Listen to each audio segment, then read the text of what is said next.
కొందరు మాటకారితనంతో చలామణి అయ్యేవారున్నారు. వారు ఏవేవో చెబుతారు గాని ఒక్కటీ చెయ్యరు. చెప్పేవారు చేసేవారు అని ప్రజలు రెండు రకాలు. అలా ఉండకూడదు. చెప్పిందే చెయ్యాలి, చేసిందే చెప్పాలి. జ్ఞాని ప్రతిదీ నమ్ముతాడు అంటే వాక్యానికి సరిపోయేంతవరకే నమ్ముతాడు. తాను విన్నది సత్యమని తెలిస్తే నమ్మి తీరాలి. అపహాసకుడు మోసగించబోయి తానే మోసపోతాడు. జ్ఞానవాక్కులను వినిపించుకోడు, తప్పుకొని తిరుగుతాడు. అతని తిండే మూఢత్వం, జీవమును కోల్పోతాడు. ఎవరైనా తప్పుదిద్దితే కఠినుడైపోతాడు. అతని మూర్ఘత్వమే అతనికి అతిశయం. పనిచెయ్యడు, గర్విష్టి, సోమరి.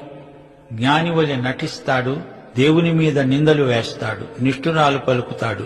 తన తప్పు ఇతరుల మీదికి నెట్టివేయాలని చూస్తాడు. అహంభావుకుడు, పొగరుబోతూ, వదరుబోతూ. ప్రజలు అతన్ని చీకొడతారు.